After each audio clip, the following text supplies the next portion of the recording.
Welcome to another Wealth Coffee Chats. Marvellous Monday. Hope you're well, folks, wherever you are. If you think it's Get Rich Quick, you're in the wrong place. This is the wrong podcast. This is the wrong live for you. Welcome to another Wealth Coffee Chat. Hope you're all awesome and well.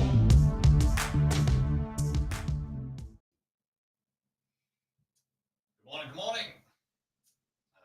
Hello. Good to see you, folks. I think everything's up and running this morning. A few little technical difficulties. Morning, Kevin. How are you, mate? Good to see you. Thanks for joining.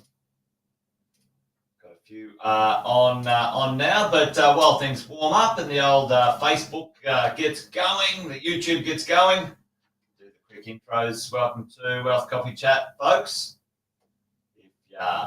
If you're new, Alex is not new though. Good morning, Alex. Great to see you again, mate. Surviving up there in Cairns. It's cooled down a little bit, hasn't it? It's cooled down. Not so crazy. Welcome to the show. Wealth Coffee Chats, folks. Been doing this for a couple of years now, maybe 3 years. I think this is the third year of the show. A morning get together for our clients, our customers, and also mad keen property investors like you and Luke, keen property investor indeed. We get to hang out in the mornings. Talk about what's going on out there in the world of property investing, share some strategies, some tips, some techniques, some opinions, some market movements, whatever is going on. Plenty happening. But this week, last week, I thought we might dive into getting ready for the year or maybe resetting some of our thoughts as investors. Some of you are new, some of you are seasoned, wherever you're at. It's always great to sort of take a little, take stock of where you're at and what your goals are and what we're doing, what we're up to. So welcome along. Great to see you. And if you didn't already know, Jason Whitten's my name. There it is on the screen. It says so right there. If you are new, let us know in the chat. Where are you? Where are you in Australia? What are you up to? Share a little bit of the conversation.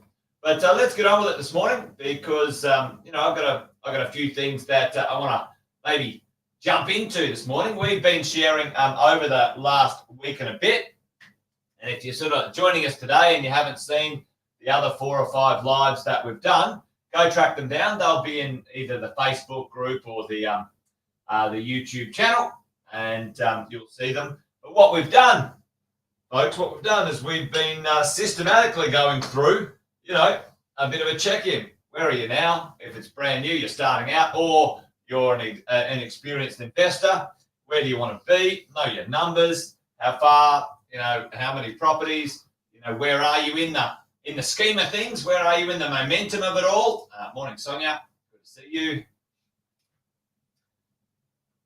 Where are you in your journey? What do you need to do to keep going? Is there anything holding you back? You know, is it right now, for most people, it's probably finance. You know, for finance, buying and servicing, it's been a bit of a tough gig for the last sort of 12 months to unlock equity, to get our borrowing power going. Don't despair, folks. Don't despair. It will not stay that way forever. Won't stay that way forever.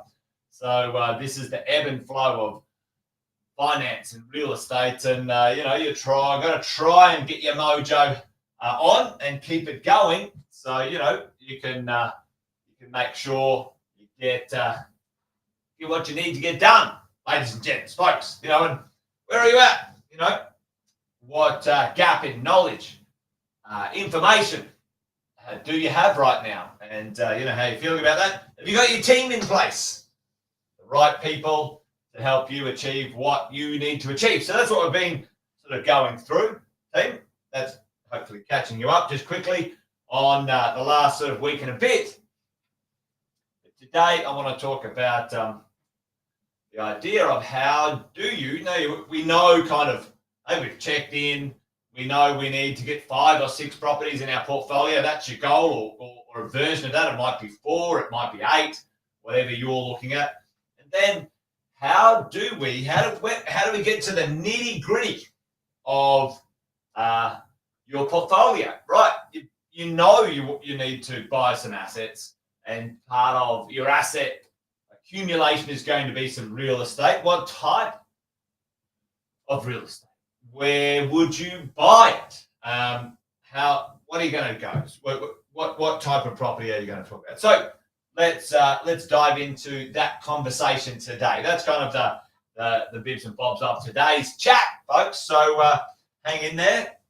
Good, you could join us, and let's have a look at my wonderful map of Australia. A few of you have seen this before, but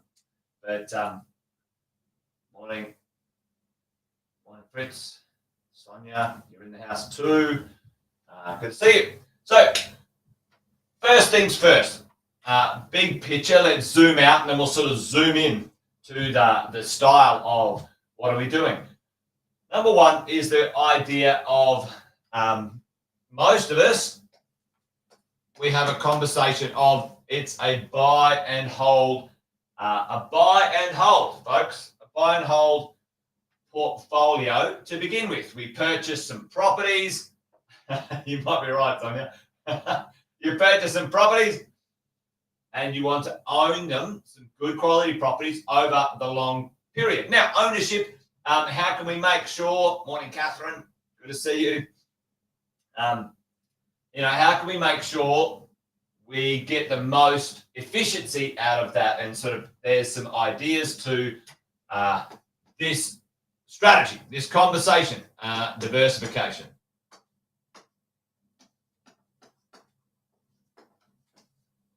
Diversification, that says. I don't know how to spell it all correctly, but you know, you get the drill, right? What do you mean diversification? Well, ladies and gents, folks, there's a few ways to diversify. There's diversify in location. There's diversify in property type. And there's diversify in income type. And there's kind of like a matrix, they can overlap, okay? Overlap. So diversification. What do I mean by location? The reason we talk about diversifying across different locations in Australia, chuck that out there for me. Maybe some of you already know this, but what's the main reason in Australia that, let's say, if you said, all right, I'm going to buy 6 properties, and you bought all 6, let's say, in Queensland, what are some of the things that are a challenge for you buying only in Queensland? Yep, land tax, exactly. So there's a couple of things. Depends on how much you can afford to borrow and purchase at. So your price point might be an issue. You live in Sydney and you're thinking, all right, I'm going to buy 6 properties in Sydney. Well, can you do that? Well, maybe you can't. Maybe you can't afford that because the average price of a house in Sydney is like $1.1 million, right? So we talk about this. But efficiency, land tax. If you own 6 properties in Queensland, you're probably going to be paying between $10,000 and $20,000 a year in land tax, folks. But if you bought, let's say, 2 here and 2 here and 2 there, then you'd be paying close to no land tax, ladies and gents, especially in the beginning. Later on, as your property values rise, then land tax becomes more payable. But how can you minimize land tax? This is one of the interesting things I've talked about plenty of time. I hear a lot of unsophisticated commentary around units aren't as good as houses. And I think that's complete and absolute rubbish. They're both fantastic as long as you understand what to expect from each of them. But one of the values of land tax of apartments is you can have a very, very expensive apartment, let's say a $2 million apartment, and the land tax bill is this, compared to a $2 million house when the land tax bill is this. Now, go and do the math on your cash flow and other things, folks, then, you weigh it up. And location, and I own houses, I own apartments, I own townhouses. I own little development sites. I do it all. I own commercial property. But, it's a stupid argument to say one's better than the other. People who say that don't understand the ideas that can be applied. So, let's say we did that, diversification. So number one, we want to manage our land tax. It's an expense that is, I think, ridiculous and stupid. Let's say, insurance can be a real issue for sure, Alex, especially in the north, right? The cyclone insurance and all that sort of stuff, that's another bloody thing. Don't get me started on those insurers who are absolute scammers as far as I'm concerned. But anyway, let's stay on track today, Jason. Land tax, folks. Let's do that. Why else? Well, capital growth, right? Because not every state grows at the same time. Right now, folks, who came along to Dr. Andrew Wilson the other night? What's the number one state at the moment, or let's say city, that's growing in value? It's got the fastest capital growth right now, and it has done last year. Which was the state that grew the fastest, folks? Can you guys remember what Dr. Andrew Wilson said? Chuck it in the chat for me. Which state got the most growth, right? And it was Perth. It was WA. So Western Australia has had the best capital growth and the best rent growth, by the way, as a percentage. Brisbane's done well. Sydney's gone flat and Melbourne's gone flat, right? So as in, guessing WA, Perth, yep. Queensland is number 2, Luke, for sure, so it's right in there. So if you had a diversified portfolio, and let's say, you really went for it and you had sort of, 2 in Queensland and 2 in New South Wales and 2 in Victoria and 2 in WA, well, your Western Australian properties are growing in value. What does that mean for you? Well, your ability to buy and your ability to continue to borrow is then always there. If you only had one, let's say you had everything in Melbourne or Victoria, well, your growth might be going sideways and you can't unlock the equity and you want to buy in Queensland and WA, etc. So capital growth is really important to be able to continue to move forward, and each of the states have different growth periods and different growth spurts at different times, and different types of property grow at different speeds in those states and cities as well, folks. So, this is the kind of conversation, a diversification, as we go along.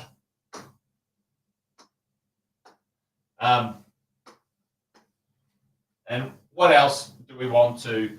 Why is diversification good? Because it allows you to buy based on your dollars. Okay, so like I said before, in Sydney, if you had a $700,000 budget, well, you might only be buying in the city a small apartment. If you took that budget to Queensland or Victoria or Western Australia, $700,000 might get you a house on the city in the city ring, that 25 to 35K away, right? So you might choose a house instead of a one-bedroom apartment in Sydney, okay, for your budget. So it allows some of that stuff. Really important to get down pat, right? Because, in my world, I like the idea of diversification. Sam calls it the 5 cities strategy. Okay, he likes the 5 city strategy, but it's simple. It's like, all right, let's get one in southeast Queensland, anywhere from Gold Coast to Brisbane to Sunny Coast. Is kind of like in that Queensland corridor. Let's get one in New South Wales. Sometimes the price point in New South Wales is a bit difficult, but we're doing something amazing right now for those who are in our mentoring and coaching program. If you're not on this Gosford thing today, folks, go and have a look and talk to your coach and your PC. It's launching today. It's an absolute cracker, right? You might get something in the Central Coast or something like that. Still New South Wales, still diversification, still capital growth, etc. In Victoria, really well priced. So you might start with that as part of your portfolio building. All right, and stick to your plan. Stick to your plan, folks, as you go. So, big picture, diversification is important. Then we drill into let's say for example in New South Wales, what are we looking at? How do we choose in here? How do we make some decisions on our purchases? All of us, every single one of us, are restricted by our buying power and serviceability. What does that mean? It means the lenders, the people you borrow money from, dictate the maximum amount you can borrow. And, if you had $700,000 of total purchasing power, you're dead right, Jeff. You're dead bloody right. Go and have a look at the construction costs at the moment. So, 700K, if that's your buying power, then, you're drilling into the different cities. What could you buy? 700K, let's say in Brisbane. Brisbane can get you a house, 35K from the CBD, right? Now, if you go to Sydney, folks, how far from the CBD can you get a house for 700K? Anyone know? 700K house? Well, you're probably 100K from the CBD of Sydney, and it's probably not even Sydney for crying out loud. You're probably cities and cities and cities and cities away in reality, right? And Melbourne, right now actually has some excellent value in that house world. 35K-ish as well, depending on where you are. All right, so that's kind of a house, right? And then have a look. How far from Sydney are you going to get a townhouse around 700K? Well, you're probably still, a long way away. A unit or apartment for 700. We did something amazing in Blacktown last year in Sydney. Was really well priced. You could get 700 grand 2-bedders, really nicely done. And that's sort of, I think that's 30 or 40K away from the CBD. Okay, so if there's distance, team, and this is kind of putting your strategy together. You're thinking, all right, well, I've got a certain amount of capacity I can buy. I'm going to choose, let's say, I'm going to choose Brisbane, and then, what type of deal am I going to buy? You still can get that kind of, 10 to 15K part for apartments, but, that's getting so much more difficult no matter where you are in Australia because of the cost of construction. The townhouses are brilliant. That 15 to 25K radius, certainly in Brisbane, the townhouse world is really like super good value at the moment. It's kind of really sort of landing in the right spots, right? So this is what you do. You kind of go, okay, now here's the other thing. It doesn't have to always be, the CBD, right? We call this the proximity of profit, right? The proximity of profit. how close do you want to be to a certain thing, right? I just put the CBD there just as a reference because it's regular. But what other things would you want to be close to, folks? What in Australian real estate drives value, right? Drives value. What are those 4 or 5 other things that if you can get close to them are super valuable? It enhances the capital growth. It enhances the rental and so on. Chuck it in the chat for me if you want. But, number 1, water or water views, beach, the beach, et cetera, infrastructure, right? So transport, jobs, train lines, education, hospitals, I'd call it sort of, infrastructure and, you know what I'm saying, infrastructure, where you can be close to, employment hubs and things like that. You don't need a car. I mean, right now, folks, the cost of petrol, the cost of bloody everything, one of my apartments in Brisbane is renting, get this, $1,850 a week. It's insane. The 2 people who live there don't need any cars, no cars. They've got a gym in there. They've got a pool on the roof. Like, they're paying for the convenience of life, not living out, let's say, somewhere cheaper, but having to maintain a car, fuel, all of that sort of stuff. So, interesting times, ladies and gents. So, water, infrastructure, and then it's probably infrastructure and, proximity to jobs in that sort of space. And Sam calls it, green space, precincts, like green, water, hospital, education, like those precincts, all right, as we go. And then the other one, Sam says all the time, which is like the 4th place, right, placemaking.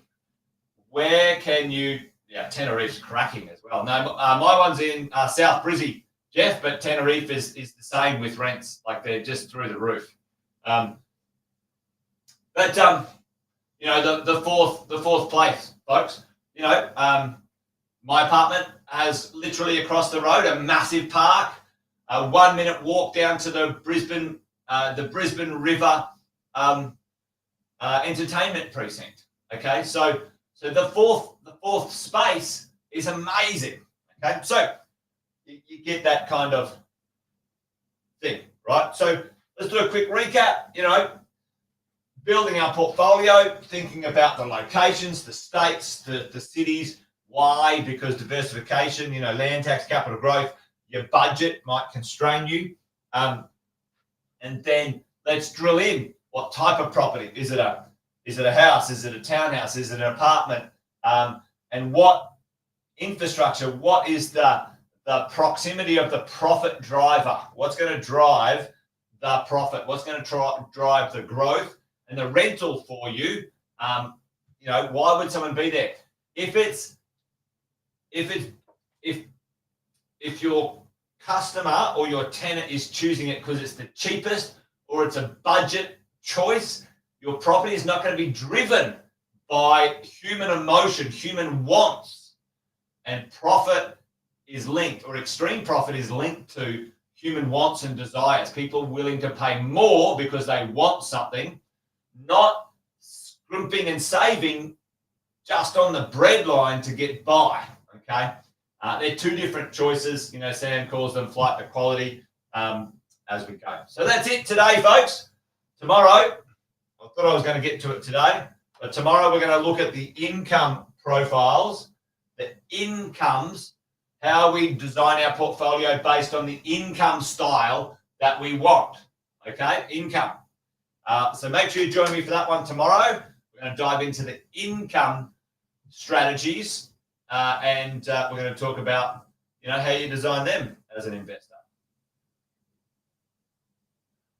There we go. Oh, there it is up there. I lost my mouse for a second. But anyway, folks, that's it from me today. Wealth Coffee Chat done and dusted. So join me tomorrow if you've got some time. We can hang out, and do it again. Like I said, we're going to talk about income design in your portfolio. So tomorrow, 8:10. That's it from me, folks. Good to see you. Thanks, Sonia. Thanks, Catherine. Thanks, Jeff. Thanks, Chris. Whoever's still on. Alex. Away you go. Stephen Miles Housing Plan. Haven't seen it yet, Alex. Maybe I've been missed a few of the things. If you've got an article, tag me, Alex. But I'll track it down. I'll track it down for sure. I'll come back with a pontification or an opinionation on it in the next few days. All right, folks, that's it from me. Good to see you. Thanks for joining. Take care. Bye for now. See you tomorrow. Welcome to another Wealth Coffee Chat.